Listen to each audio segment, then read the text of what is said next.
లక్షణాలు కలిగి ఉంటే మనం ధనవంతులు అవుతాం కదా. ధనవంతులు అవ్వాలి అంటే ధనవంతులు లక్షణాలు కలిగి ఉంటే ధనవంతులు అవుతాం. అసలు పేదవాళ్ళకి ధనవంతులకు ఉన్న వాళ్ళ అలవాట్లు లేదంటే వాళ్ళ పద్ధతులు ఏంటో ఇప్పుడు ఒకసారి నేను అంటే పూర్ మైండ్ సెట్ అంటే పేదరికంలో ఉన్న వాళ్ళ మైండ్ ఎలా ఉంటుందంటే ఎక్కువగా ఇతర వ్యక్తుల గురించి మాట్లాడటం లేదంటే వేరే వ్యక్తుల గురించి సాడీలు చెప్పడం ఉంటది. ఇది ఎవరిది? పూర్ పీపుల్ది. అదే రిచ్ పీపుల్ మైండ్ సెట్ ఎలా ఉంటుందంటే ఐడియాలజీ ఆలోచనల గురించి మాట్లాడుకుంటూ డెవలప్ ఎలా అవ్వాలి అనే దాని గురించి ఆలోచిస్తారు. ఇప్పుడు మనం ఏం చేయాలి? పేదవాళ్ళు అవ్వాలి అంటే వేరే వ్యక్తుల గురించి సాడీలు చెప్పాలి. అదే డబ్బులు ఉన్న వాళ్ళు అవ్వాలి అంటే సలహాలు తీసుకొని ఇంకా ముందుకు ఎలా వెళ్ళాలి అనే దాని గురించి ఆలోచన ఉంటది. అది మొదటిది. రెండోది టైంతో డబ్బు సంపాదించడం ఎక్కువ సంపాదించాలి అంటే ఎక్కువ టైం కావాలి అని చెప్పేది ఎవరు అంటే పేదవాళ్ళు. పూర్ మైండ్ సెట్ కలిగిన వాళ్ళు ఏం చెబుతారంటే ఎక్కువ డబ్బులు కావాలి అనుకుంటే ఎక్కువ సేపు పని చేయాలి అని చెబుతారు. మరి ధనవంతులు ఏం చేస్తారు? ఐడియా ద్వారా డబ్బుని సంపాదించడం ఎలా అనేది ఆలోచిస్తారు. ఎలాగా? ఒకసారి కొన్ని కోట్లు పెట్టి టైటానిక్ చూసారా? టైటానిక్ పెద్ద షిప్ లాంటిది ఒక ఆయన తయారు చేశాడు. తయారు చేసిన తర్వాత దానికి అంతా బాగానే ఉంది కానీ స్టార్ట్ అవ్వట్లేదు. అది అంటే దేశంలో ఉన్న అన్ని మెకానిక్లు వచ్చి అలీగర్ లాగా మెకానిక్లు వచ్చి అన్ని టెస్ట్ చేస్తున్నారు. ఇంజిన్ బాగానే ఉంది, అంతా ఓకే ఉంది, కానీ అది స్టార్ట్ అవ్వట్లేదు అని చెబుతా ఉంటారు. అన్ని జపాన్ వాళ్ళు లేదంటే జర్మనీ వాళ్ళు లేదంటే రష్యా వాళ్ళు అంతా వచ్చి చెప్పిన తర్వాత అయినా కూడా ఒక అతను మాత్రం ఆ మేనేజర్ గా ఉన్న వ్యక్తి ఆ ఓనర్కి చెబుతాడు, సార్ పెదనందిపాడు దగ్గర కొమ్మూరు అనే గ్రామంలో ఆలీ సార్ ఉన్నాడు సార్, చిన్న మెకానికే గాని బాగా చేస్తాడని అన్నారు అనమాట. అప్పుడు ఏమైంది అంటే ఎంత పెద్ద పెద్ద చదువుకొని పిహెచ్డి చదివిన ఇంజనీర్లే దీన్ని కనిపెట్టకపోతే ఎక్కడో పల్లెటూరులో ఉన్న రోడ్డు మీద బాగు చేసుకున్న ఆయన దీనికి ఏం చేస్తాడో ఆయన ప్రయత్నం చేద్దాం కదా తీసుకురండి అన్నారు. ఈ మేనేజర్ వెళ్ళాడు, చిన్న కారు తీసుకుని అతను తెచ్చాడు. అతను అంతా ఏమంటారు ప్రదక్షిణాలు చేస్తారు చూడండి, చుట్టూ తిరిగేసి లాస్ట్కి ఒక చిన్న సమస్య ఉంది సార్ అని ఒక బోల్ట్ బిగించేసి వెళ్ళిపోతాడు అనమాట. బోల్ట్ బిగించి ఇక్కడ బోల్ట్ లూజ్ అయింది, ఆ బోల్ట్ బిగించి వెళ్ళిపోతాడు. ఇంకా స్టార్ట్ అయింది పని, చిన్న బోల్టే. తర్వాత ఎంత అవుతుంది అని అడుగుతాడు కదా ఓనరు. ఎంత అవుతుంది అంటే ఆయన బిల్లు పంపుతాను సార్ మీకు ఎంత అవుతుందో అని. ఇంటికి వెళ్ళిన తర్వాత బిల్లు పంపించాడు. దాని ఖర్చు ఎంత అంటే 1,250,000 రూపాయలు అన్నాడు. ఎంత? ఏం పని చేశాడు ఆయన? ఒక చిన్న బోల్ట్ బిగించాడు. ఆ ఓనర్కి పిచ్చి కోపం వచ్చింది. అప్పుడప్పుడు శ్యామ్ సార్కి వస్తా ఉంటది. పిచ్చి కోపం వచ్చేసి వాడు బిగించింది ఒక బోల్ట్, దానికి 1,250,000 రూపాయలు వేసాడు. వాడిని పిలిపించండి రా అన్నాడు. అంతే. మళ్ళీ ఆ సార్ వెళ్ళాడు, ఆ నిల్చున్నాడు. ఏది బాబు నువ్వు బిగించింది బోల్ట్ ఎంత అన్నాడు. 10 రూపాయలు సార్ అన్నాడు. మరి 1,250,000 అంటే బోల్ట్ 10 రూపాయలు సార్, నేను బిగించినందుకు 240 రూపాయలు. ఆ సమస్య ఎక్కడ ఉందో కనిపెట్టినందుకు 1,00,00,000 రూపాయలు అన్నాడు. ఆ సమస్య ఎక్కడ ఉందో కనిపెట్టినందుకు ఎంత? దాన్ని ఆయనే కాదు ఎవరేం చేయలేదు ఆ ఫీజుకి. బోల్ట్ అంటే ఇంకొకటి కొనకు రాగలరు, లేదంటే పని చేయటానికంటే 240 రూపాయలు అంటే అది కామన్ గా ఇచ్చేదే.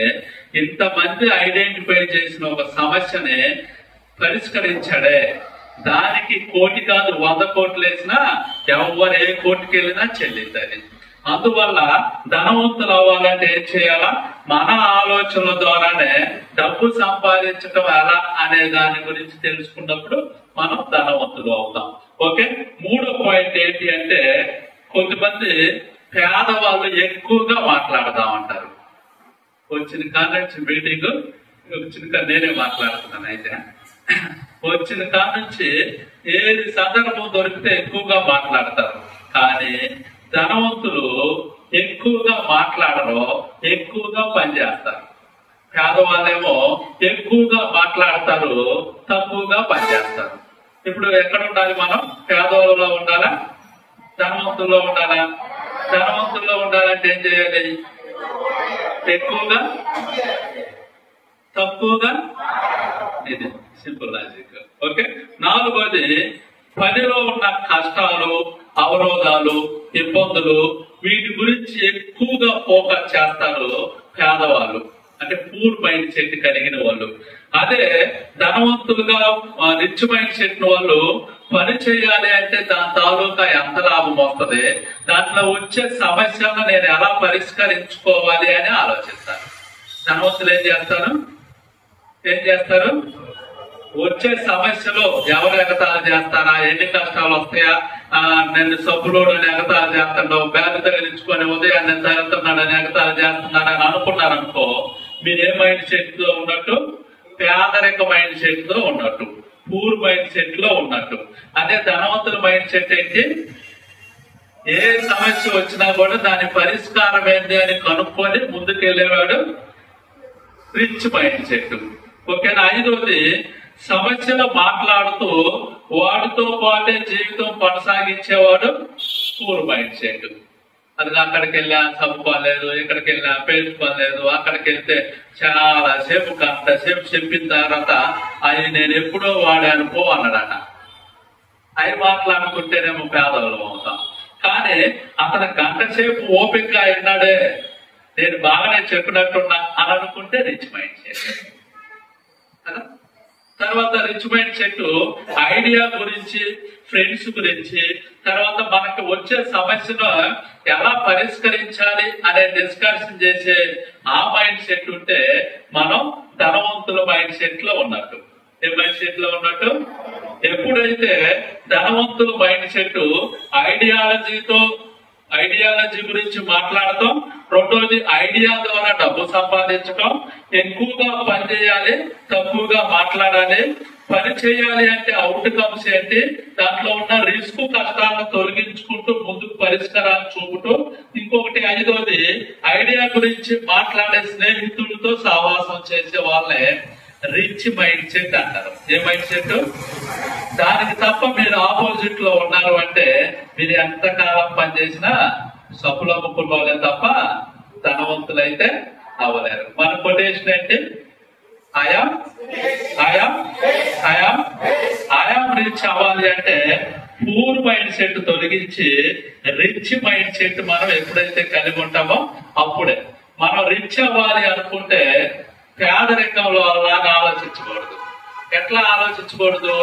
ఒక ఆయన మహా డబ్బులున్న ఆయన నాకు చాలా ఆస్తి ఉంది కదా అని అడుక్కునే ఆమెను పెళ్లి చేసుకున్నాడట. ఎవరిని? అడుక్కునే ఆమెను పెళ్లి చేసుకుంటే ఆమె ఎప్పుడు కూడా వాళ్ళతో కలిసి భర్తతో కలిసి అన్నం తినదు. ఆమె ఎప్పుడు కూడా భర్తతో కలిసి అన్నం తినదు. ఎందుకంటే అందరూ మెత్తకున్నారు, అందుకు రెండు సార్లు చెబుతున్నాను.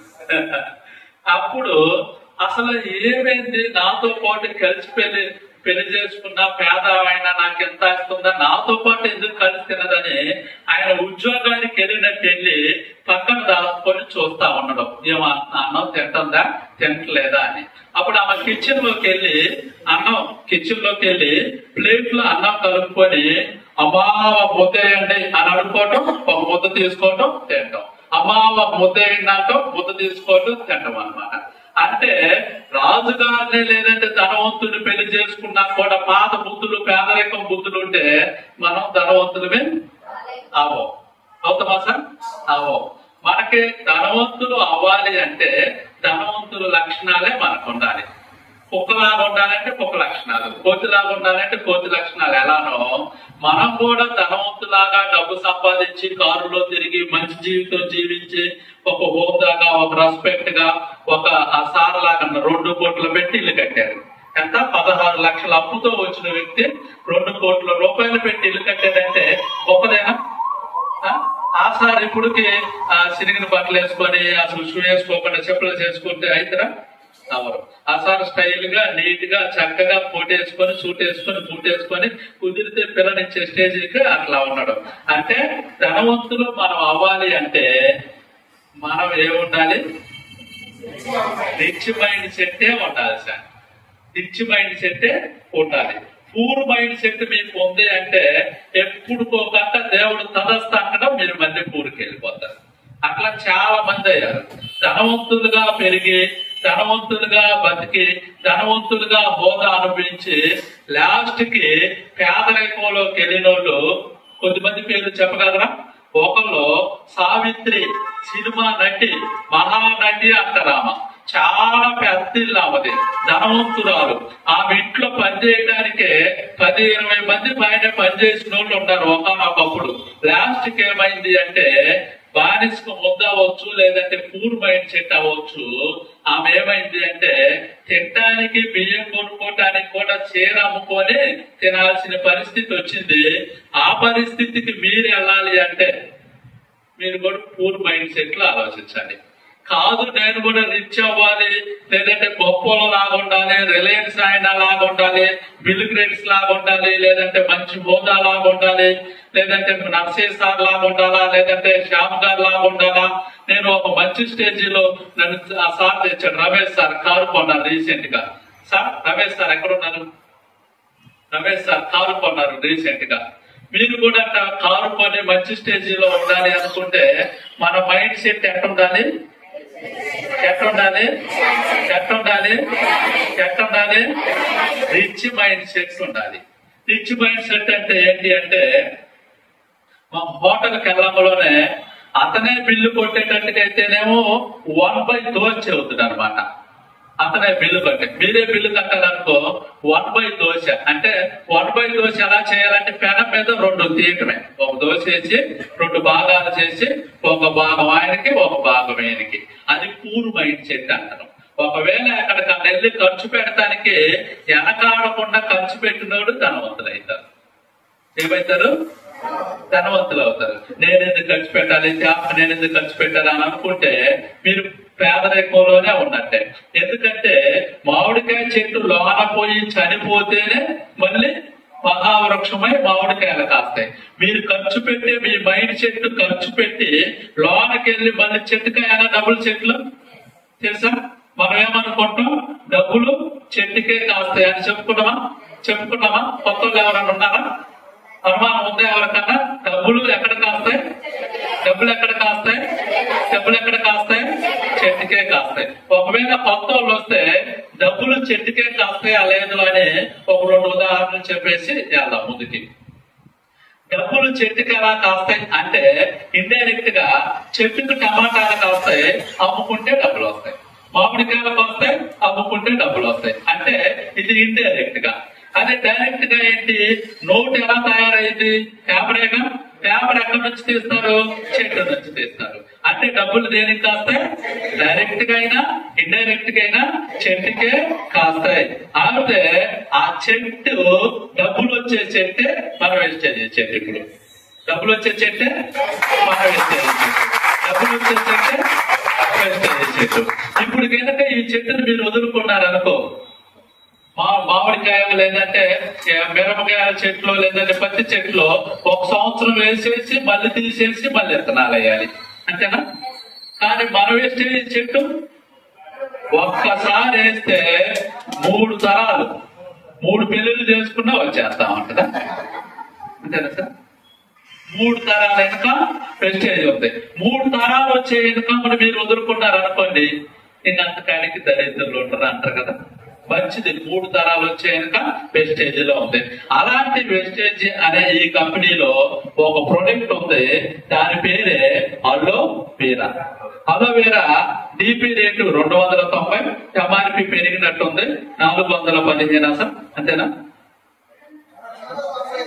290 డిపి రేటు, ఎంఆర్పి 415. ఇంతకుముందు నేను రాసినప్పుడు 350.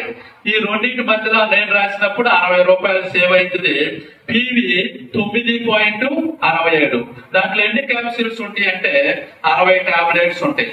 నార్త్ ఆఫ్రికాలో ఔషధ గుణాలు కలిగిన చెట్టు 200 సంవత్సరాల నుండి ప్రకృతిలోని అన్ని సుగుణాలు ఒకే ప్యాక్ లో లభిస్తాయి అంటే అదే అలోవెరా. అదే అలోవేరా. ఈ అలోవేరా లాభాలు ఏంటి అంటే, ఒకటి రక్త కణాలను మెరుగుపరుస్తూ రక్త కణాలని అభివృద్ధి చేస్తుంది. ఒకటి రక్త కణాలను మెరుగుపరుస్తూ రక్త కణాలని అభివృద్ధి చేస్తుంది. క్రిములు కీటకాల నుండి వచ్చే రోగాల నుండి మనల్ని కాపాడుతుంది. కీటకాలు అంటే దోమలు, ఈగలు, అంటు వ్యాధులకు సంబంధించి. మూడో లాభం 20 రకాల పైన అమినో యాసిడ్స్, 12 రకాల పైన విటమిన్స్, 18 రకాల పైన మినరల్స్ అలోవేరాలో ఉన్నాయి. నాలుగో లాభం ఏంటి అంటే జీర్ణ వ్యవస్థ అంటారు, డైజెస్టివ్ సిస్టమ్ చక్కగా పనిచేయగలిగేటట్టు చేసేది అలోవేరా. తిన్న తర్వాత అరకపోతే అలోవేరా కొద్దిమంది వేసుకున్నారు, మేరీ మేడం గారు ఇంట్లో, శ్యామ్ గారు ఇంట్లో. 5 గ్యాస్ సమస్య నుండి తగ్గిస్తుంది. అంతేకాకుండా వెంటనే ఉపశమనం కూడా కలిగిస్తుంది. గ్యాస్ సమస్య ఉంది అనగానే వేసుకోకలోనే కూడా తగ్గుతుంది అనమాట. 6వ లాభం ఏంటి అంటే ఎసిడిటీ ప్రాబ్లం నుండి పరిష్కారాన్ని చూపిస్తుంది. ఎసిడిటీ అంటే అలసరం, కడుపు నొప్పి, పేగులు కొరక తినడం, ఎలాంటి సమస్యల నుంచి కూడా అలోవేరా బాగా తగ్గిస్తుంది. 7వ లాభం ఆకలిని బాగా పెంచుతుంది. మా పిల్లలు తింటలా, నా కూతురు అసలు తింటలా, నా కొడుకు అసలు తింటలా, మా ఆయనంత అందరూ బాగా తింటున్నాడు అనుకుంటున్నారే, వాళ్ళకు కూడా ఆకలి పెరగాలి అంటే అలోవేరా వేసుకుంటే బాగా పెరుగుతుంది. 8వది లివర్ సమస్యలను తగ్గించే గుణం కూడా అలోవేరాకి ఉంది. లివర్ అంటే కాలేయం అని అర్థం. అంటే వేడి చేసిందనుకో మనిషిలో లివర్ పాడైంది, అందుకని వేడిని తగ్గించే గుణం అలోవేరా, అది ఒక పాయింట్ ఉంటుంది. 9వది వెయిట్ మేనేజ్మెంట్ కి అలోవేరా వేయటం వల్ల డైజెషన్ సిస్టమ్ లో ఉన్న చెత్త అంతా క్లియర్ చేస్తుంది, ఎంతో కొంత బరువు తగ్గుతారు. 10వది స్కిన్ ప్రాబ్లం అంటే పింపుల్స్ ని తగ్గిస్తుంది. డార్క్ స్కిన్, తర్వాత ఓపెన్ స్కిన్, ఇలాంటివి మన స్కిన్ లో ఉన్న సమస్యల తొలగించుట్లో బాగా ఉపయోగపడేది అలోవేరా. 11వది హెయిర్ ఫాల్ తగ్గుట్లో కొంచెం సహాయం చేసేది అలోవేరా. హెయిర్ ఫాల్ తగ్గించుట్లో అలోవేరా పాత్ర ఉంటది. తర్వాత 12వది డాండ్రఫ్ తొలగించుట్లో కూడా అలోవేరా పాత్ర ఉంటది. దాంతో పాటుగా షాంపూలు వాడుతూ ఉంటాయి. 6 రకాల షాంపూలు ఉన్నాయి మన దగ్గర. తర్వాత 13వది డయాబెటిక్ అంటే షుగర్ ని కంట్రోల్ చేసే గుణం కూడా ఈ అలోవేరాకు ఉంది. దాంతో పాటు నీము, గ్లూకోజ్ వాడితే. 14వది కడుపులో మంటను తగ్గిస్తుంది. 15వది స్కిన్ గ్లోగా ఉండటానికి బాగా ఉపయోగపడుతుంది. కాంప్లెక్షన్ బార్ కలిపి వాడితే చక్కగా అందంగా పెళ్లిగానాలకు పెళ్లి అయ్యేటట్టుగా స్కిన్ తయారైంది. 16వది dry skin, dullness skin, open skin అనే 3 రకాల స్కిన్స్ ఉంటాయి మనకి. వాటికి ఏ స్కిన్ కి ఎలా పనిచేస్తుంది అనేది అలోవేరా చాలా బాగా ఉపయోగపడుతుంది దానికి. తర్వాత 17 ఓవర్ హీట్ ని బాగా తగ్గిస్తుంది. అంటే ఓవర్ హీట్ అంటే వేడిని బాగా తగ్గిస్తుంది. 18 యూరిన్ లో మంట వస్తుంది. పాస్ పోసేటప్పుడు యూరిన్ మంట వస్తుంది కదా, ఆ మంటను కూడా అలోవేరా రెగ్యులర్ గా వాడితే మంట తగ్గింది. యూరిన్ మంట అది ఆడవాళ్ళకైనా మగవాళ్ళకైనా ఎదుర్కొనే సమస్య. 19 కంటిలో ఉన్న వేడిని కళ్ళమట్టి నీరు కారుతా ఉంటుంది చూడండి, ఆ కళ్ళమట్టి నీరుని కూడా వేడిని కూడా తగ్గించే గుణం అలోవేరాకి ఉంది. తర్వాత 20 మలబద్ధకాన్ని తగ్గిస్తుంది. చాలా మంది ఆస్తుల్ని కూడబెట్టుకుంటారు. బాత్రూమ్ కి ఎప్పుడు వెళ్ళామంటే 4 రోజులు, 6 రోజులు, 15 రోజులు ఎలా రాదు, వచ్చే టైంకి పని ఉంటది, తర్వాత రాదు. అట్లా వారాలు దాచిపెట్టుకొని డాక్టర్ల కడుపులో, కడతలో, బల్లలో ఆయన్ని కుర్చీలు తీస్తా ఉంటారే, అదే టాయిలెట్ అన్నమాట. గట్టిగా పేరుకొని పోతాయి. అలాంటి మలబద్ధకాన్ని కూడా అలోవేరా బాగా తగ్గిస్తుంది. తర్వాత 21 నోటి సంబంధించిన వ్యాధులు అంటే మౌత్ అల్సర్స్ అంటారు చూడండి, నోట్లో పుండులు రావటం, లేకపోతే మచ్చలు లాగా రావటం, అన్నం తినలేకుండా పోవటం, అలాంటిది కూడా అలోవేరా తగ్గిస్తుంది. 22 ఎండకు కందిపోయిన చర్మాన్ని, ఎండకెళ్ళినప్పుడు కందిపోతారు చూడు, ఆ కందిపోయిన చర్మాన్ని మామూలు స్టేజ్కి తెచ్చి గుణం కూడా ఈ అలోవేరాకే ఉందన్నమాట. ఎందుకంటే ఎండలో నేను తిరిగి తర్వాత అలోవేరా వేసుకోవటమే. అంతకానికి మనం ఎండను ఆపలేము, ఫీల్డ్ వర్క్ ని హోమ్ మీటింగ్ ఆపలేము. అలోవెరా వేసుకోవటమే పరిష్కారం. 23 దీనిలో 75 పోషకాలు ఉన్నాయి. వాటిల్లో యాంటీ ఆక్సిడెంట్స్, యాంటీబాడీస్, వ్యాధి నిరోధక శక్తిని పెంచే గుణాలు కూడా అలోవెరా ఉన్నాయి. 24 చర్మం మృదువుగా, స్మూత్ గా, తర్వాత క్లియర్ గా, నున్నగా ఉండటానికి అలోవెరా చాలా బాగా ఉపయోగపడుతుంది. 25 పేగుల్లో ఉన్న వ్యర్థాలని శుభ్రం చేయటంలో అలోవెరా మాత్రం చాలా బాగా ఉపయోగపడుతుంది. మనం ఫ్లోర్ క్లీనర్ తో ఇల్లు క్లీన్ చేసినట్టే మన టాయిలెట్ ప్లేగును కూడా క్లీన్ చేసేది ఈ అలోవెరానే. తర్వాత 26 యవన ప్రయోజనాలకు కూడా ఉపయోగపడాలి అంటే ముసలోళ్ళ కుర్రోళ్ళనే ఉంటారు కానీ చూడటానికి ముసలోళ్ళ కనపడతారే, వాళ్ళకి Q10 తో పాటు అలోవెరా వేసుకుంటే వాళ్ళ వయసు ఎంత ఉందో అంతగా స్కిన్ గా ఉపయోగపడుతుంది. కుదిరితే కుర్రోళ్ళ కూడా కనపడవచ్చు. వాళ్ళలో షాంపూ సార్ వేసుకుంటా ఉండడం. తర్వాత 27 గాయం తగిలిన మచ్చలు పోవటం. గాయం తగిలినాక పొట్టకొచ్చినాక ఆపరేషన్ చేసిన తర్వాత మచ్చలు పడతాయి కదా నల్లగా తెల్లగా, అలాంటి మచ్చలు కూడా పోవటానికి ఎక్కువగా ఉపయోగపడేది ఈ అలోవెరా. చాలా మందికి మచ్చలు, కోసిన మచ్చలు కానీ దెబ్బలు తగిలిన మచ్చలు పోవట్లేదంటే అలోవెరా రెగ్యులర్ గా వాడితే ఆ మచ్చలు కూడా పోతాయి. 28 ఫ్రీ మోషన్ అవ్వటానికి చాలా బాగా ఉపయోగపడుతుంది. ఒకవేళ మీకు ఫ్రీ మోషన్ అవ్వలేదు అనుకోండి, ఈరోజు ఉదయం 2, మధ్యాహ్నం 2, సాయంత్రం 2 అలా 2 రోజులు వేసుకుంటే 3వ రోజు కల్లా మీకు ఫ్రీ మోషన్ అయిపోతుంది. 3వ రోజు కల్లా ఫ్రీ కొట్టి పడేస్తుంది. ఈ టైంలో అయితే అదే స్ప్రైట్ అంటే కొట్టదు చూడండి, అలా కొడుతుంది అనమాట. చాలా ఫ్రీ అయింది.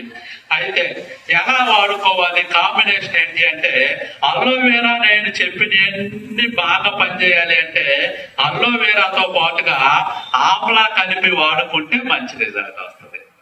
అలోవెరాతో పాటుగా ఆమ్లా వేసుకొని వాడుకుంటే మంచి రిజల్ట్ వస్తుంది. మీరు ఏ రోగానికి ఇవ్వండి, ఆమ్లా ఇస్తే మీకు పనిచేసే దాంతో పాటు 2 రెట్లు ఎక్కువ పనిచేస్తుంది. ఎందుకో తెలుసా? భారతదేశ ప్రభుత్వం లేదంటే తెలంగాణ ప్రభుత్వం లేదంటే గవర్నమెంట్ ఆంధ్ర ప్రభుత్వం మీరు గవర్నమెంట్ హాస్పిటల్కి తలకాయ నొప్పి వచ్చినా, కడుపులు నొప్పి వచ్చినా, కాళ్ళు దెబ్బ తగిలినా, కొట్టుకొని వెళ్ళినా వాళ్ళు ఇచ్చే కామన్ టాబ్లెట్ సి విటమిన్. ఏ విటమిన్? C vitamin. ఆమ్లాలో సి విటమిన్ ఉంటది. అందువల్ల సి విటమిన్ మీరు ఏ రోగానికి వేసుకున్నా తొందరగా మంచి రిజల్ట్ వస్తుంది. తర్వాత ఇది ఎలా వాడుకోవాలి అంటే మామూలుగా అయితే ఉదయం, మధ్యాహ్నం, సాయంత్రం వాడుకోవాలి. రూల్ అది. మనకి టైం కుదరదు కాబట్టి అందరూ బిజీ పర్సన్స్ కాబట్టి ఉదయం తిన్న తర్వాత గంటకి, సాయంత్రం తిన్న తర్వాత గంటకి అని చెబుతాం. కొన్ని ఏరియాల్లో వాతావరణాన్ని బట్టి వాళ్ళకున్న పరిస్థితిని బట్టి తినక ముందు చెబుతారు. ఈ 2 ఎలా వేసుకున్నా మీకు ఏది బాగా పనిచేస్తే అలా వేసుకోవచ్చు. దాని తర్వాత వచ్చేసి అలోవెరాకి మరొక పేరు బార్బడోస్ లేక కురాకో అంటారు. అలోవెరాకి మరో కొన్ని పేర్లు అవి. తర్వాత అదర్ కంపెనీలో ఉన్న అలోవెరాకి మన కంపెనీలో ఉన్న అలోవెరాకి తేడా ఏంటి? మన కంపెనీలో ఉన్న అలోవెరాకి అదర్ కంపెనీలో ఉన్న అలోవెరాకి తేడా ఏంటి అంటే అదర్ కంపెనీ వాళ్ళు అలోవెరాని లిక్విడ్ ఫామ్ లో తయారు చేస్తారు. అంటే నీళ్ళలాగా తయారు చేస్తారు. నీళ్ళలాగా స్టాక్ ఉండాలి అంటే దాంట్లో కొన్ని కెమికల్ కలుపుతారు పాడవకుండా ఉండటానికి. మజ్జిగ చూడండి 2 రోజుకో 3 రోజుకో స్మెల్ వస్తుంది. తర్వాత జ్యూస్ చేస్తారు. జ్యూస్ నెక్స్ట్ డేకి కుళ్ళిపోతా స్మెల్ వస్తుంది. అరటికాయ 2-3 రోజులు 4 రోజులు ఉంటాయి. అదే జ్యూస్ చేస్తే 2వ రోజు కల్లా వాసన వస్తుంది. అంటే లిక్విడ్ ఫామ్ లో చేసి తొందరగా పాడైతే. అందువల్ల మన అలోవెరాకి ఏంటి అంటే అలోవెరాని ఎండబెట్టి పౌడర్ చేసి క్యాప్సూల్స్ లో పెట్టారు. అందువల్ల దీనికి స్టాక్ ఉండటానికి కెమికల్ పెద్దగా కలపరు. దానివల్ల అలోవెరాలో ఉన్న గుణాలు పోవు. వేరే వాళ్ళ అలోవెరాకి లిక్విడ్ ఫామ్ లో కొన్ని కెమికల్ కలుపుతారు కాబట్టి దానికి ఉన్న స్వభావం పోయి దాని సైడ్ ఎఫెక్ట్స్ ఎక్కువ రావటానికి, తర్వాత ముందు స్లోగా పనిచేయటానికి బయట కంపెనీ అలోవెరా పనిచేస్తే మన అలోవెరా 28 రకాల పైన దానికాడికి ఎక్కువగా పనిచేయటానికి ఒక కారణం ఏంటి అంటే మనది పౌడర్ లో ఉంటది, ఎండబెట్టి క్యాప్సిల్స్ లో పెట్టిన అలోవెరా సంబంధించి. మీకు ఇంకా కావాలి అంటే మీకు ఒక చిన్న ఉదాహరణ, ఎవరింట్లోనే సరే బిర్యానీ చేసినప్పుడు ఒక బిర్యానీ ఒక కుప్పటి తీసి ఒక కవర్ లో వేసి మంచం కింద వేయండి, ఒక కుప్పటి తీసుకొని డాబా పైన ఎండలో పెట్టండి, ఒక వారం రోజుల తర్వాత రెండు చూడండి ఏమైతుంది, డాబా మీదనేమో ఎండిపోతుంది, మంచం కింద ఉన్న దాంట్లో పురుగులు, బ్యాక్టీరియా, క్రిములు, బ్యాడ్ స్మెల్ వస్తుంది. ఇది బయట అలోవెరాకి మన అలోవెరాకి. బయట అలోవెరా పురుగులు, క్రిములు లాగా ఉంటది, లిక్విడ్ ఫామ్ లో ఉంటది, ఎండలో పెట్టి మనం డ్రై చేసింది కాబట్టి మంచిగా చక్కగా పనిచేస్తుంది. దీని గురించి ఎవరికన్నా అనుమానం ఉంటే అడగొచ్చు, 2 నిమిషాలు డౌట్ క్లియర్ చేసుకోవటానికి. ఎందుకు అలోవెరా వాడుకోకూడదు నెమ్మున్న వాళ్ళు అంటే, సూపర్, అలోవెరా వేసుకుంటే సలవ చేస్తుంది కాబట్టి, నెమ్మున్న వాళ్ళు వేసుకుంటే సలవ చేస్తే నెమ్మూలకు పడదు కాబట్టి, అలోవెరాతో పాటు ఒక ఫ్లాక్స్ ఆయిల్ చేస్తే అది వేడి పెంచింది, ఇది వేడి తగ్గిస్తుంది, సమానం అయిపోతుంది. Thank you sir. అలోవెరా వాళ్ళకి తిని వాళ్ళంతటా వాళ్ళే బాత్రూమ్ వెళ్తున్న ప్రతి వ్యక్తికి అలోవెరా వేయచ్చు. అంటే వాళ్ళే తినాలి, వాళ్ళే బాత్రూమ్ వెళ్ళి కనుక్కునే వాళ్ళ వరకు అలోవెరా వేసుకోవాలి. ఏంటి సార్? అంటే గానించి వాళ్ళు చేసుకుంటారా? ఓకే, నేను చేస్తే మళ్ళీ మీకు గుర్తుంటుంది అని సార్, అంతే. ఇంకా ఎవరికైనా అనుమానం ఉంటే ఇలాంటిది? సార్ మంచి డౌట్ అడిగారు, అలోవెరా నెమ్మున్న వాళ్ళు వేసుకోవచ్చా అని. తర్వాత కూడా పిల్లలు ఎవరో వేసుకోవాలి అని అడిగారు. సార్ మాత్రం అవుట్ ఆఫ్ సిలబస్ అయినా కూడా ఉపయోగపడే డౌట్ అడిగారు. అది చూసి ఇంకా ఎలాంటి డౌట్లు ఎవరన్నా ఉంటే సార్, అలోవెరా వీళ్ళకి ఇవ్వకూడదు అనేది ఏదన్నా ఉందా అంటే, అలోవెరా కలబంద అన్ని రోగాలకు కాంబినేషన్ గా ఇచ్చే ప్రొడక్ట్. ఎందుకంటే మనిషికి ఏది తిన్నా ఆ టాయిలెట్ పేగు నుంచే వెళ్ళాలి, దాన్ని క్లియర్ చేయాలంటే అలోవెరానే కావాలి. ఎందుకంటే మోషన్ రాకపోతే, బాగా మేరీ మేడం గారు వాళ్ళు పెట్టారు, తిన్న తర్వాత రాకుండా అంతే ఉంటే, అందుకని అలోవెరా కామన్గా ఇవ్వాలి. అంటే మీకు కొంచెం గుర్తుంటుంది, అందరు నిద్రపోతులో ఉన్నారని చూసారు అంతే. ఇంకేమన్నా ఉందా? మా ఇంటి వానరమ్మ గారు ఏమన్నా ఉందా? షాపు వానరమ్మ ఏం లేదా మేడం? ఓకే. తల్లులారా మీరు పిల్లల్ని కన్నారు, పిల్లలు రోజుకు పెరుగుతున్న కొద్దీ వయసు కూడా పెరుగుతుంది. 7-8 నెలలు వచ్చినప్పుడు చిన్నపిల్లలు నోట్లో ఏది పడితే అది పెట్టుకుంటారు, ఏది దొరికితే అది పెట్టుకుంటారు. మొబైల్ ఫోన్ పెట్టుకుంటారు, ఛార్జర్లో పెట్టుకుంటారు, పౌడర్ లో కుకింగ్ ఆయిల్, అలాంటి ఏది దొరికితే అది. ఇంకా కొంచెం పెరిగిన తర్వాత వయసు వాళ్ళు గోడలు నాకటం, లేదంటే మట్టి తినటం, గోడలు సున్నాలు తినటం, ఇలాంటివి కూడా కారణాలు ఉంటాయి. అయితే పిల్లల కొనటం మానేసి ఇప్పుడు ఆ పిల్లలు అలా ఎందుకు చేస్తారు అంటే, వాళ్ళు పళ్ళు కొరగటానికి, అన్ని నోట్లో పెట్టుకోవటానికి కారణం ఏంటి అంటే, ఆ టయాల్లో వాళ్ళు దురద పుడతా ఉంటాయి. పళ్ళు ఏం పుడతాయి? దురద పుడతా ఉంటాయి. అందుకని ఆ దురద తగ్గించుకోవటానికి వాళ్ళకి ఏది దొరికితే అది పెట్టుకుంటారు. మనం కూడా వెస్టేజ్ లో ధనవంతులు అవ్వాలి అంటే సిఎన్సి అనే దురద పుట్టాలి. ఏం పుట్టాలి? సిఎన్సి అనే దురద పుట్టాలి. అంతేగాని సిఎన్సి కొనలేదని ఆ పిల్లగాడు ఏది పడితే అది నోట్లో పెట్టుకుంటున్నాడని పిల్లగాడు కొట్టకూడదు. అతనికి దురద ఉంది, పెట్టుకుంటున్నాడు. అట్లానే సిఎన్సి కొన్న వాళ్ళందరూ మనం తిట్టకూడదు. అందుకని ఆ జిలనే వాళ్ళకి అంటించేయాలి. తర్వాత వచ్చేసి సిఎన్సి కొనటం లేక సిఎన్సి కొనిపించటం ఉంటే మన సక్సెస్, మన చెక్ పెరిగింది. ఎక్కువ సిఎన్సీలు చేస్తే ఎక్కువ డబ్బులు వస్తాయి, ఎక్కువ సిఎన్సీలు చేస్తే ఎక్కువ డబ్బులు వస్తాయి, ఎక్కువ సిఎన్సీలు చేస్తే ఎక్కువ డబ్బు వస్తుంది. ఇదే సింపుల్ లాజిక్. పిల్లలకు దురద పుడితే అట్లా అయితే పెట్టుకుంటారో, మన టీంలో కూడా సిఎన్సి అనే దురదని జనాలకి పెడితే దాని ద్వారా రేటు తగ్గింది. రేటు తగ్గింది అని వివరంగా ఎక్స్ప్లెయిన్ చేస్తే మన టీంలో డబ్బు పెరిగింది, జనాలు సిఎన్సీలో కూడా ముందుకెళ్తారు. రెండో కారణం, సున్నాలు తింటారు కదా పిల్లలు. సున్నాలు తింటే వాళ్ళ కడుపులో నొప్పి పుడతా ఉంటది. ఆ నొప్పికి సున్నం, సోడియం కలిపి లోనున్న పురుగుల్ని, క్రిముల్ని సున్నం చంపే గుణం ఉంది. అందుకని కిల్లి వేసుకుంటారే, కిల్లీలో సున్నం వేసుకుంటారు. అందుకని డైజెషన్ సిస్టమ్ క్లియర్ అయితే, అందుకని పిల్లలు మట్టిని లేక గోడకున్న సున్నాన్ని తింటారు. అట్లానే మన దగ్గర సిఎన్సి కొన్న వాళ్ళందరినీ రేట్లు ఎక్కువ, అంత పెట్టి మనం కొనలేము, వాళ్ళు చాలా పెద్దవాళ్ళు, వాళ్ళకి తక్కువ జీతం, తక్కువ సరిపో వాళ్ళకి, అవి రేట్లు ఎక్కువ, అవి మళ్ళాంటి వాళ్ళు కొనము. డిమార్ట్ లో రేటు తక్కువ వస్తా ఉంటాయి, 5 రూపాయలకి ఇమ్మొస్తుంటే అంత పెట్టి 250 పెట్టి అది కొట్టం ఎందుకు కొనుక్కోవటం. నేను సంతూర్కి బ్రాండ్ అంబాసిడర్ని, నేను చచ్చిందాక సంతూర్నే వాడదామని దేవుడికి ప్రమాణం చేశా. నాకు ఏ వస్తువు పడవో, ఎస్టేజీ గిట్టవో, ఇంకా ఎన్నో మీటింగ్స్ కి రావాలి, నేను రాను. మీటింగ్ కూడా చెప్పేది సోప్ పేస్ట్ల గురించేగా, అన్ని మీటింగ్లకు వెళ్ళడం ఎందుకని, అదే సబ్బు అదే పేస్ట్ కదా. తర్వాత వచ్చేసి అది అంత నాకు తెలుసు కదా, సబ్బు పేస్ట్ గురించి నాకు తెలియదా, యూట్యూబ్ లో కొడితే వస్తది కదా. ఎంతమంది జాబ్ చేస్తుంటే నీకేం డబ్బులు, సబ్బులు అమ్ముకోవటం, వాళ్ళందరూ జాబులు చేసి నువ్వు కూడా అలా చేసుకోవచ్చు కదా. బిజినెస్ ఎంతకాలం ఉంటది, ఉంటే ఉంటది, పోతే పోతుంది కదా. అంత ముందుకే అంత మంచి మందులైతే టీవీలో అడ్వర్టైజ్మెంట్ ఇవ్వచ్చు కదా అనే వాళ్ళకి మనం ఏం చెప్పాలి అంటే, లోనున్న కడుపులో ఆ పిల్లలకి సున్నం వేస్తే ఎలా కడుపులు నొప్పి తగ్గిందో, వెస్టేజీలో సక్సెస్ అయ్యి డబ్బులు వస్తున్న వాళ్ళ గురించి ఎక్స్ప్లెయిన్ చేసి మన వెస్టేజీలో సిఎన్సీలు పెంచుకోవాలి తప్ప గొడవలు పెట్టుకోకూడదు.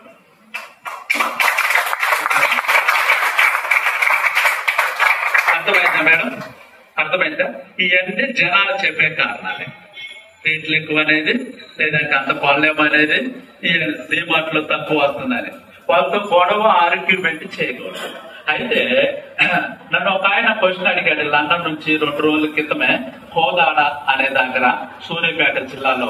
ఆయన ఏమన్నాడంటే, వెస్టేజీ వాటర్ ప్యూరిఫైయర్ 39,000 రూపాయల చిల్లర అవుతుంది కదా, అంత రేటు పెట్టే బదులు కెంటో ఇంకొకటో 15,000కి వస్తుందని కొనవచ్చు కదా. దానికి మనమేం సమాధానాలు చెప్పాలి అంటే, అవును, ఇంతకాలం సంతూరు, కోల్గేట్ వాడినంటే మనం తక్కువ వాటర్ ప్యూరిఫైర్లు వాడతాము, కానీ డబ్బు రాదు కదా, మన జీవితాలు మారవు కదా. అదే వాటర్ ప్యూరిఫైర్ 3 చేత మనం కొనుక్కొని 3 చేత కొనిపిస్తే ఫాస్ట్ ట్యాగ్ డైరెక్టర్ అయితే 15,000-20,000 వస్తాయి కదా. అదే లైన్కి 3 చొప్పున 6 వాటర్ ప్యూరిఫైర్లు కొంటే మనకు 15,000-20,000 డబ్బు వస్తుంది కదా. వాటర్ ప్యూరిఫైర్ ఫ్రీగా వస్తున్నట్టేగా. అదే వేరే కంపెనీ వాళ్ళు 10 మందికి వాటర్ ప్యూరిఫైర్ కొనండి అని చెబితే ఆ డబ్బు మనకు వస్తుందా అని మనం చెప్పాలి.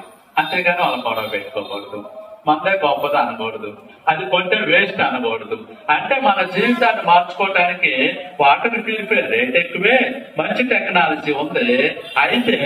అయితే బయట దాంతో మీకు డబ్బులు ఒక్కటే ఖర్చు అయితే, ఇక్కడ అదే డబ్బుల్ని మళ్ళీ మనం సంపాదించుకొని పెట్టుబడి పెడుతున్నామని చెప్పొచ్చు. ఏమని చెప్పొచ్చు? పెట్టుబడి పెడుతున్నాం సంపాదించుకోవటానికి, రేట్ ఎక్కువ కాదు అని. మనుషుడు ఏమి ఎత్తుతారో అదే కోస్తారని మామిడికాయ చెట్టు వేసామనుకో, జాంకాయ కాస్తుందా? దేవుడికి పెట్టిన కాయదా? ఏం కాస్తుంది మరి? మామిడికాయే కాస్తుంది. నేరడకాయ చెట్టు వేసి వజ్రాల చెట్టు కావాలంటే రా. అట్లానే మనం ఎంత కష్టపడి సిఎన్సీలు పెంచుకొని ముందుకెళ్తామో అంతే మన జీవితంలో మారిపోతుంది. రెండోది, ఇంతకు ముందు గతంలో చెప్పాను, మార్కర్ పెన్ ఏదైనా ఉంటే రాద్దామంటే, సబ్బుల్లో డబ్బులు ఉందా అనేది ఎంతమందికి తెలుసండి? సబ్బుల్లో డబ్బులు ఉన్నాయా అనే విషయం ఉన్నాయి కదా, క్లియర్ కదా, తెలుసు కదా సార్. అయితే ఇంకొద్దిమంది చేయత్తనోళ్ళ గురించి నేను చెబుతాను. ఇప్పుడు చూడండి, వెస్టేజీ అనే ఈ కంపెనీ వాళ్ళు అసలు ఎందుకు డబ్బులు ఇస్తున్నారు? ఈ సంతూరు లేదంటే కోల్గేటు లేదంటే ఈ కంపెనీ వాళ్ళు డబ్బులు ఎందుకు ఇలా ఇంతకాలం అని అంటే, సింపుల్ లాజిక్. ట్రెడిషనల్ మార్కెట్ ఏంటయ్యా అంటే, కంపెనీలో తయారయ్యే ఒక వస్తువు కస్టమర్స్ దగ్గరకు వచ్చే లోపల ఎంఆర్పి 100 రూపాయలు అవుతుంది. ఆ 100 రూపాయలు అయిన ఆ వస్తువు మనం కొనుక్కుంటున్నాం. అయితే ఆ డబ్బులు ఈ 100 రూపాయలైన వస్తువు కంపెనీలో తయారయ్యేది 20 రూపాయలే. 100 రూపాయలైన వస్తువు కంపెనీలో తయారయ్యేది 20 రూపాయలే. కంపెనీ వాళ్ళు ఇంకొక 20 రూపాయల లాభం తీసుకొని ఈ సిఎఫ్ ఏజెంట్లు అనే వ్యక్తులకు అమ్ముతారు. సిఎఫ్ ఏజెంట్లు అనే వాళ్ళు 10 రూపాయల లాభం తీసుకొని డీలర్లకు అమ్ముతారు. డీలర్లు 10 రూపాయల లాభం తీసుకొని డిస్ట్రిబ్యూటర్లకు అమ్ముతారు. డిస్ట్రిబ్యూటర్లు 10 రూపాయల లాభం తీసుకొని హోల్సేల్ వాళ్ళకు అమ్ముతారు. హోల్సేల్ వాళ్ళు 10 రూపాయల లాభం తీసుకొని రిటైల్ షాప్ వాళ్ళకు అమ్ముతారు. వీళ్ళు 10 రూపాయల లాభం తీసుకొని కస్టమర్లమైన మనకు అమ్ముతారు. అయితే ఈ లోపల వావు మమ్మీ సంతూరు వాడండి అని చెప్పినందుకు టీవీ వాళ్ళకు కూడా మనం 10 రూపాయలు ఇవ్వాలి. 10 రూపాయలు ఇవ్వాలి. 1, 2, 3, 4, 5, 6, 6 పదులు 60 రూపాయలు. కంపెనీలో తయారైన 20 రూపాయల ఖర్చు, కంపెనీ 40 రూపాయల ఖర్చు, మొత్తం 100 రూపాయలు పెట్టి మనం కొనుక్కుంటున్నాం. మరి వెస్టేజీ వాళ్ళు ఎందుకు డబ్బులు ఇస్తున్నారు అంటే, వెస్టేజీ వాళ్ళు వీళ్ళందరినీ తీసేసి డైరెక్ట్ గా కంపెనీ నుంచి మీకే ఇస్తున్నారు. అందుకే దీన్ని డైరెక్ట్ సెల్లింగ్ అంటారు. ఏమంటారు? డైరెక్ట్ సెల్లింగ్ అంటారు. వెస్టేజీ ట్రెడిషనల్ జోల్ వెళ్ళట్లేదు. మిమ్మల్ని ధనవంతులు చేయడానికి ఒక మార్గాన్ని చూపిస్తూ షారుఖ్ ఖాన్ కి 500 కోట్లు డబ్బులు ఇచ్చే బదులు 500 కోట్లు ఇచ్చే బదులు మనకే 100 రూపాయలు, ఒక 1000 మందికి మనిషికి 1,00,000 రూపాయలు చొప్పున ఇస్తాను అని చెప్పింది. ఏం చెబుతుంది?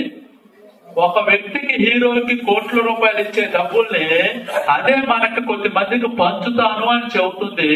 ఎవరైతే చెబుతారో, ఎవరైతే షేర్ చేస్తారో, ఎవరైతే జాయిన్ చేస్తారో వాళ్ళకి డబ్బులు ఇస్తానని చెబుతుంది. ఏమని చెబుతుంది? డబ్బులు ఇస్తాను అని చెబుతుంది. ఏమి చెబుతుంది? డబ్బులు ఇస్తాను అని చెబుతుంది. ఇది ఒక్క విషయం అర్థమైతే మార్కెట్ లో మనం ఎక్స్ప్లెయిన్ చేయడానికి ఇది మనకి ఉపయోగపడుతుంది. ఇంతవరకు ఎవరికైనా డౌట్ ఉందండి? ఇంతవరకు ఎవరికైనా డౌట్ ఉందా? కొత్త వాళ్ళు కానీ పాత వాళ్ళు. ఇప్పుడు వెస్టేజీలో డబ్బు ఉందా? వెస్టేజీలో మన వెస్టేజీ అంటే నేనంటాను సబ్బులు బిజినెస్ అంటాం. ఏ బిజినెస్? సబ్బులు బిజినెస్ అంటాం. ఈ సబ్బుల్లో డబ్బులు ఉన్నాయి అంటానికి నాకు జరిగిన ఒక ఇన్సిడెంట్ ని నేను ఎక్స్ప్లెయిన్ చేస్తా. ఎక్కడికి పోయినా ఒక ఊరు వెళ్ళా, ఒక 30 మందితో మీటింగ్ పెట్టుకున్న 10 సంవత్సరాల క్రితం. చక్కగా వింటున్నారు. సబ్బుల్లో డబ్బులు ఉన్నాయని చెబుతున్నా. లక్షల రూపాయలు వస్తాయి, కారు వస్తుంది, ట్రావెల్ ఫోన్ వస్తుంది, ఇవన్నీ చెబుతా ఉంటుంటే లాస్ట్ లో ఒక 5 నిమిషాలప్పుడు ఒక వ్యక్తి వచ్చి కూర్చున్నాడు. చివర కూర్చొని ఏమన్నాడంటే, మొత్తం విన్న తర్వాత నాకు ఒక నేను ఒక అలవాటు ఉంది, ఇంతవరకు అర్థమైందా మీకు అని అడుగుతా. అయిపోయింది. మీకు ఏదైనా డౌట్లు అని అడిగితే వెంటనే ఏదైనా డౌట్లు అని అడిగితే వదిలే, థ్యాంక్ యూ సార్. ఏదైనా డౌట్లు అని అడిగితే ఆయన అన్నాడు, చెప్పే నీకు సిగ్గులేదు, ఈయన ఏదైనా సిగ్గులేదు అన్నాడు. అంటూ నన్ను ఒక క్వశ్చన్ ఇచ్చాడు. డౌట్లు అడగమన్నానుగా. ఏమని అడిగాడంటే, సబ్బు అమ్మితే అంత లాభం వస్తుంది సార్ అన్నాడు. అప్పుడు 5 రూపాయలు, ఇప్పుడు 10 రూపాయలు, ఇప్పుడు పెరిగింది. ఇంకా ఇప్పుడు 50 రూపాయలది 75 రూపాయలు, అంటే 25 రూపాయలు. గతంలో మేము జాయిన్ అయినప్పుడు 5 రూపాయలే లాభం వచ్చేది. ఎంత? 5 రూపాయలే లాభం. 5 రూపాయలు లాభం వచ్చే డబ్బులు 1,00,000 ఎట్ట వస్తాయి సార్ బుద్ధి లేని వాళ్ళు మీకు వీళ్ళకి అన్నారు. అంతే, సింపుల్. ఇంక మనం ఏం చేయాలి? చట్టా పుట్టా సర్దుకొని డెమో ఫీజులన్నీ లోన్ పెట్టుకొని ఇంక అక్కడి నుంచి వచ్చేస్తాం కదా. కానీ మనం ఏం చేసామంటే ఆయన్ని క్వశ్చన్లు అడగటం స్టార్ట్ చేసాం. ఏమి అడగటం? ఆయన క్వశ్చన్ గా మనల్ని అడిగింది. మన వాళ్ళ క్వశ్చన్లు అడగటం స్టార్ట్ చేసి ఆయన ఒక క్వశ్చన్ వేసాం. నిజమే సార్, సబ్బులు అమ్మితే 5 రూపాయలే లాభం వస్తుంది, కానీ నువ్వు నేను కలిపి ఒక వ్యాపారాన్ని స్టార్ట్ చేద్దాం. ఏంటి వ్యాపారం అంటే ఫ్లైట్ బిజినెస్ అమ్ముదాం. ఏమమ్ముదాం? ఎవడు కొంటాడు సార్? బుద్ధి లేని వాడు అన్నాడు. ఏమన్నాడు? ఫ్లైట్లు ఎవరన్నా కొంటాడని ఆయన అన్నాడు. సార్ మీకు థ్యాంక్ యూ సార్, దీనికి ఎక్స్ప్లెయిన్ చేసే పని లేకుండా ఫ్లైట్ ఆంధ్ర రాష్ట్రంలో ఎవరికి లేవండి. తెలంగాణలో కొద్ది మందికి ఉన్నాయి.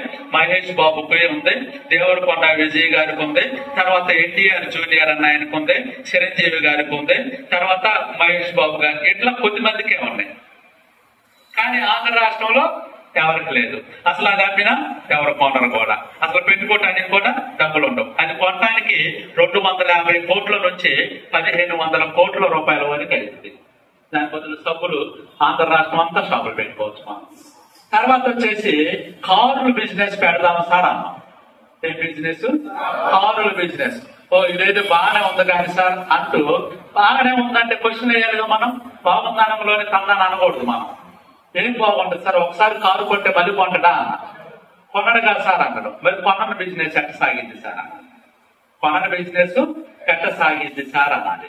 ఒకసారి కారు కొన్నాడు నా దగ్గర. నేను ఒక ఆయన చూశాను, చాలా మంది ఆయన కారు ఉదయాన్నే 4 లెగిసి ఆయన కొన్ని దేవుడి కార్యక్రమాలు చేసుకొని బయటకు వస్తారు. జనాలందరూ చూస్తారు. ఒళ్ళు బందకొస్తున్న వాళ్ళు లేదు చూస్తారు. ఏంటి అంటే ఆయన కారు పైన తీస్తాడు, దాన్ని శుభ్రంగా తుడుస్తాడు. జనాలు ఎందుకు చూస్తున్నారంటే ఆయన ఏమన్నా బయటకు తీస్తాడేమో కారు అని చూస్తాడు. శుభ్రంగా తుడిసి కడిగి మళ్ళీ కవర్ వేసి మళ్ళీ ఇంట్లోకి పోతాడు అనమాట. అలా కార్లు కొన్నోళ్ళు చేస్తారు. ఎందుకంటే తీస్తే అయిగా.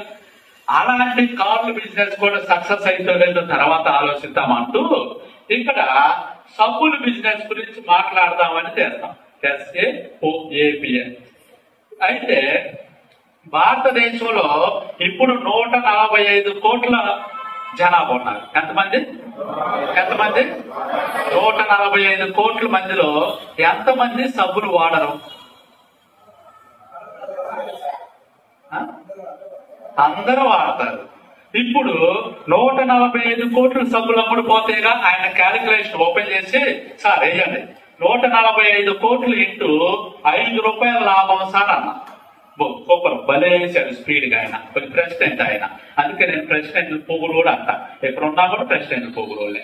ఎందుకంటే ఎమ్మెల్యేలు కూడా గలగల ఆడేస్తారు. ప్రెసిడెంట్లకి అంత పవర్ ఉంటుంది వాళ్ళకి. విలువ గలవాళ్ళు, వాల్యూ పర్సన్స్. అలాంటి ఆయన క్యాలిక్యులేషన్ 5 రూపాయలు లాభం వేశాడు. సార్ సంవత్సరానికి ఎన్ని సబ్బులు వాడుతుందని చెప్పాను. సార్ నాకైతే 15 రోజులు 20 రోజులకు ఒకసారి అయిపోతుంది. మనిషికి ఒక సబ్బు అయినా పడుతుంది. నెలకి ఒకటైనా పడుతుందిగా. అంటే సంవత్సరానికి ఎన్ని పడతాయి? 12 సబ్బులు పడతాయి. ఇప్పుడు 5 రూపాయలు 145 కోట్లు ఇంటూ 5 రూపాయలు ఇంటూ 12 సబ్బులు. మనిషి ఎన్ని సంవత్సరాలు బతుకుతాడు? 60 సంవత్సరాలు బతుకుతాడు. ఇంటూ 60 చేసిన తర్వాత అది చెబితే నీకు 10,000 ఇస్తాను సార్ అన్న. ఆయన లెక్కేస్తే 10 చెబితే అది నెంబర్ రాలేదు సార్, ఈ వచ్చింది సార్ ఎంత అని అడిగాడు. అప్పుడు ఆయన ఏం చేసిందో తెలుసా? ఆయన ఆధార్ కార్డు ముందు వేసుకొని 30 మందిని దాని తర్వాత ఆయన వేసుకున్నాడు. ఇప్పుడు సబ్బులో డబ్బులు ఉన్నాయా? ఒక్క సబ్బులోనే అన్ని డబ్బులుంటే పేస్ట్ అంట్లు తవ్వుకునేది. అంట్లు తవ్వుకున్నప్పుడు ఈసారి గుర్తొచ్చేవారు. కొత్తలో ఈసారి గవర్నమెంట్ ఇచ్చింది కదా, స్కూల్ అమ్మలోనే బ్యాగులో వేసుకొని డిష్ లిక్విడ్ తీసుకెళ్లి అందరి ఇళ్లలోకి పోవటం, అంట్లు తవ్వి రావటం. ఈసారి జబర్దస్త్ సినిమా చూసినప్పుడు ఈసారి గుర్తొస్తుంది. గవర్నమెంట్ టీచర్ని నేను చదువుకున్నవాడిని ఏం చూడటం. దీంట్లో వెస్టేజీలో సక్సెస్ ఉంది. ఎప్పటికే నేను సాధించాలి, జనాలకు అర్థమయ్యేటట్టు చెప్పాలి, వాళ్ళకి అర్థమైతే వాళ్ళే కొంటారు అని అందరి ఇళ్లలో ప్లేట్లు కడిగేవాళ్ళు. అలాంటి ప్లేట్లు కడగబట్టి 2 కోట్ల రూపాయల ఇల్లు కట్టాడు. పోత కదా 2 కోట్ల రూపాయల ఇల్లు మీకుందా? మీకు కావాలా? రండి డెమోలు చూద్దాం. రండి అంట్లు తవ్వుదాం. కార్లు కూడా తీసుకోబోతున్నాడు సార్. తీసుకున్నారా? వెస్టేజ్ లో కార్లు కూడా తీసుకున్నారు. తర్వాత ఇంకా హ్యాపీగా కంఫర్ట్ జోన్ నుంచి మంచి గ్రేట్ జోన్ కి వచ్చారు. అద్భుతమైన లైఫ్ కి వచ్చారు. ఫ్లైట్ డబ్బులు వస్తున్నాయి, కారు కొనుక్కోవడానికి డబ్బులు వస్తున్నాయి, ఇల్లు కొనుక్కోవడానికి డబ్బులు వస్తాయి. మంచి డబ్బులన్నీ కూడా వెస్టేజీలో ఉన్నదనే సిగ్గుపడకుండా మన బిజినెస్ ఏంటి? సిగ్గులేని బిజినెస్. మనదేంటి? సిగ్గులేని బిజినెస్. మనదేంటి మేడం? సిగ్గులేని బిజినెస్. మనదేంటి సార్? సిగ్గులేని బిజినెస్. సిగ్గుదులు పెట్టావా కారు వస్తుంది, సిగ్గుదులు పెట్టావా ఇల్లు వస్తుంది, సిగ్గుదులు పెట్టావా వేరే విమానాలు ఎక్కుతావు, సిగ్గుదులు పెట్టావా శాల్వాలు పడతాయి, సిగ్గుదులు పెట్టావా పూలు చల్లుతారు, సిగ్గుదులు పెట్టావా దండలు వేస్తారు. ఇప్పుడు సిగ్గు పెట్టుకొని అన్ని లోన్ పెట్టుకుంటే ఏం ఉపయోగం? ఏముండదు. సిగ్గు అయితే పిల్లలు కూడా అవ్వా. ఈ మేడం భలే పడుతుంది, ఎవరు సిగ్గుపడుతుంది. Thank you madam.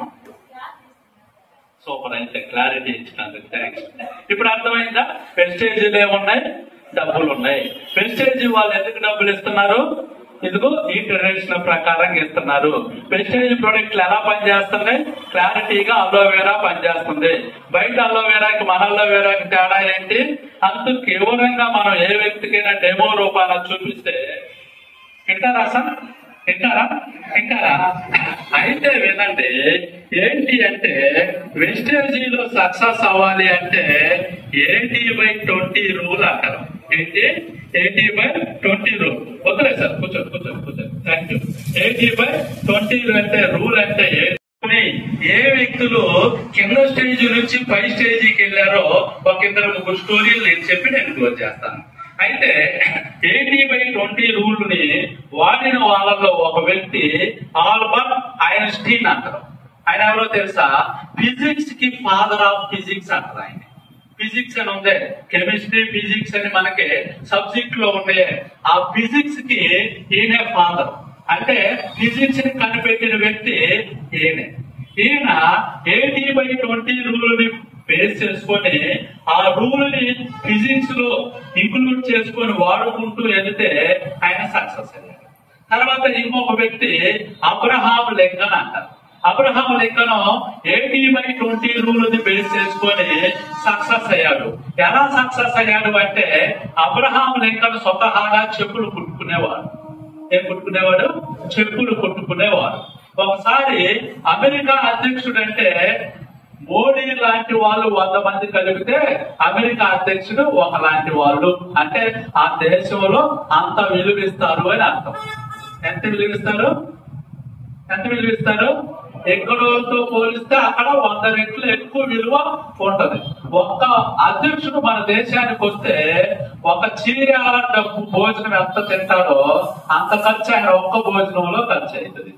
ఆయనకు అంత సెక్యూరిటీ ఉంటది. 250 దేశాలు కలిగిన ప్రపంచంలో పెద్ద దేశం, ఆర్థికంగా శక్తి కలిగిన దేశం అమెరికా. ఇలాంటి దేశానిలో ఉన్న అధ్యక్షుడైన వ్యక్తి అబ్రహాం లింకన్. ఆయన స్వతహాగా చెప్పులు కుట్టుకుంటా ఉంటుంటే ఒక రోజు కట్లు మోసుకున్నాడు, దాంట్లో సక్సెస్ లేదనుకున్నాడు. లేదంటే ఇంకొక వ్యాపారం చేశాడు, దాంట్లో సక్సెస్ లేదనుకున్నాడు. ఒక అమ్మాయిని దీర్ఘంగా ప్రేమించాడు, తర్వాత బికారయ్యాడు అబ్రహాం లింకన్. దాని తర్వాత రాజకీయాల్లోకి వచ్చాడు. ఒకసారి అధ్యక్షుడు పదవికి నిలుచున్నాడు, ఓడిపోయాడు. రెండోసారి నిల్చున్నాడు, ఓడిపోయాడు. మూడోసారి నిల్చున్నాడు, ఓడిపోయాడు. అట్లా 6-7 సార్లు తర్వాత అమెరికాకి అధ్యక్షుడిగా గెలిచాడు. అమెరికాకి అధ్యక్షుడిగా గెలిచిన తర్వాత ఆయన చెప్పిన కొటేషనే ఈ రోజుల్లో మనం పుస్తకాల్లో చదువుతున్నాం. అదేంటో తెలుసా? ప్రజల చేత ప్రజల కొరకు ఏర్పరచబడిందే ప్రజాస్వామ్యం అని చెప్పింది ఎవరు అంటే ఈయనే. ఎవరు? అబ్రహాం లింకనే.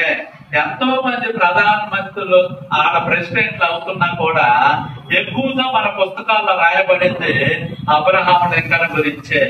అయితే అలాంటి అబ్రహాం లింకన్ 80/20 రూల్ ని బేస్ చేసుకొని 80/20 రూల్ ఏంటో చెబుతా మీకు. దాన్ని బేస్ చేసుకొని అమెరికాకి అధ్యక్షుడయ్యి ఒక పెద్ద మీటింగ్ లో అమెరికా అధ్యక్షుడు అయిన తర్వాత కోటేశ్వరులు ఉంటారు కదా ఆ దేశంలో, కోటేశ్వరులందరితో ఒక మీటింగ్ పెట్టాడు. కోటేశ్వరులందరితో ఒక మీటింగ్ పెట్టి స్టేజ్ మీద నారాగా నిల్చొని వాళ్ళని అందరినీ పలకరిస్తూ అమెరికా సోదరులారా అనే లోపల ఒక అతను కాలు మీద కాలేసుకొని, అయ్యో అబ్రహాం లింకన్, నువ్వేదో గొప్పోడు అని మమ్మల్ని కూర్చోబెట్టి నువ్వు మీటింగ్ చెబుతున్నావే, మీ అయ్య పుట్టాడు 4 చెప్పులు. ఎవరో మీ అయ్య పుట్టాడు 4 చెప్పులు అన్నాడు. అంతే. అక్కడున్న ధనవంతులంతా నవ్వారు. ఎందుకంటే అక్కడున్న ధనవంతులందరికీ వీళ్ళ అయ్య పుట్టాడు చెప్పులు, అబ్రహాం లింకన్ గారు అయ్యా.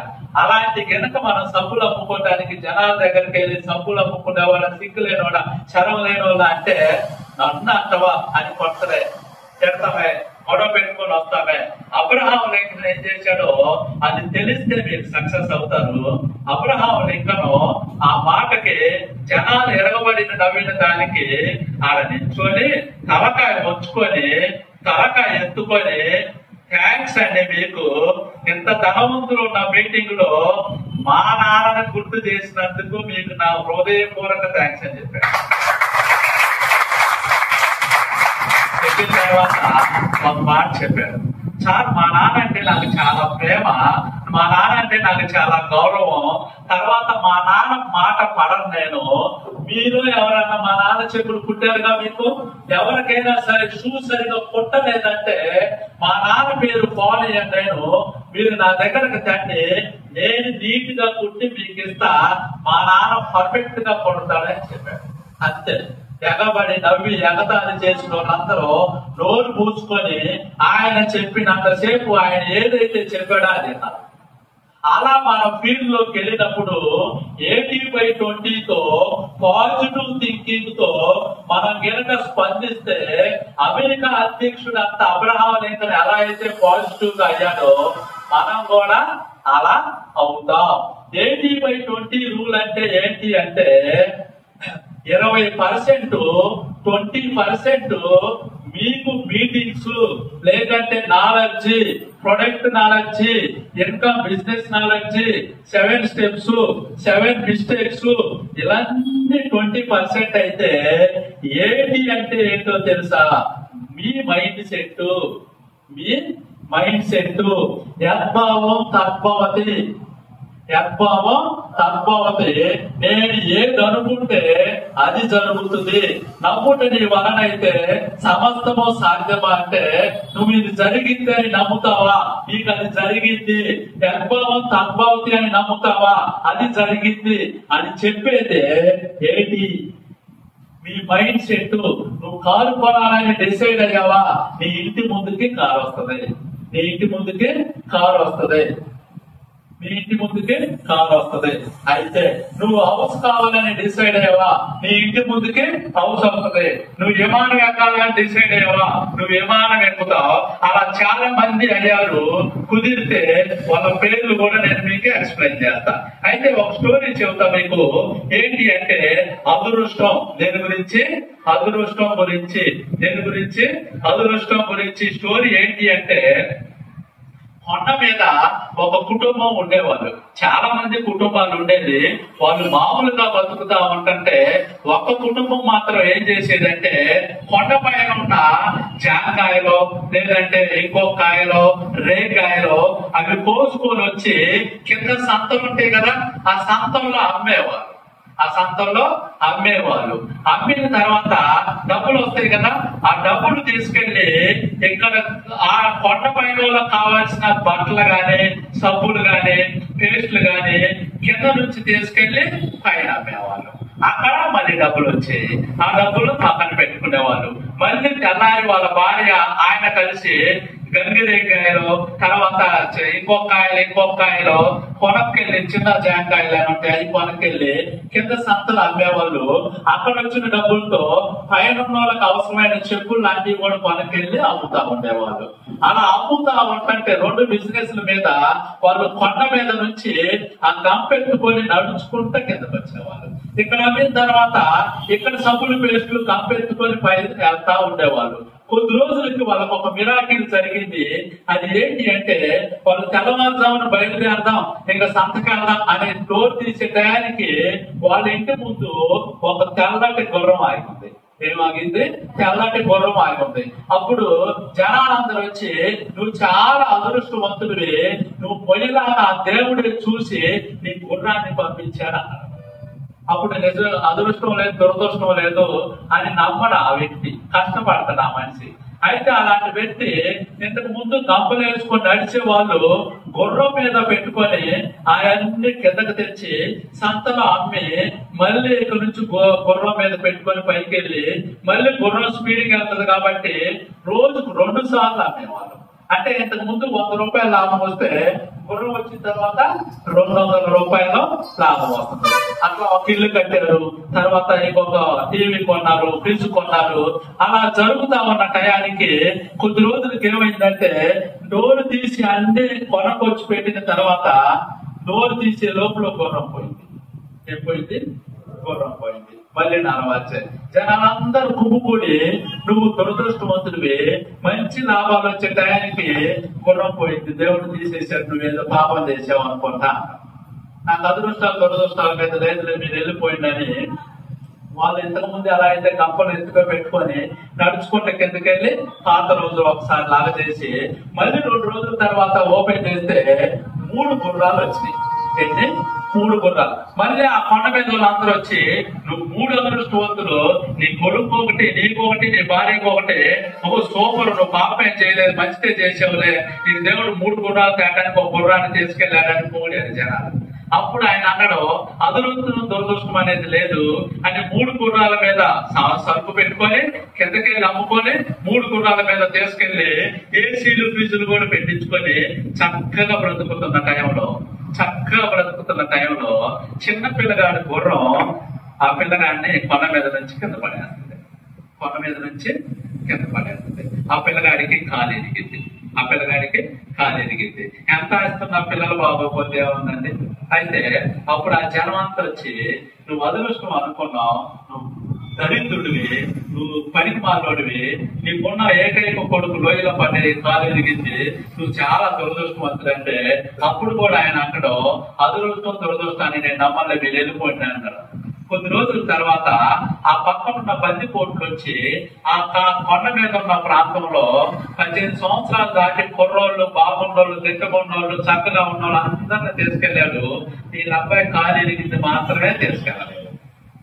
అప్పుడు అందరు వచ్చి నువ్వు చాలా అదృష్టవంతులే, మీ అబ్బాయి కాలు ఎరిగింది కాబట్టి వాళ్ళు తీసుకెళ్ళలేదు అన్నారు.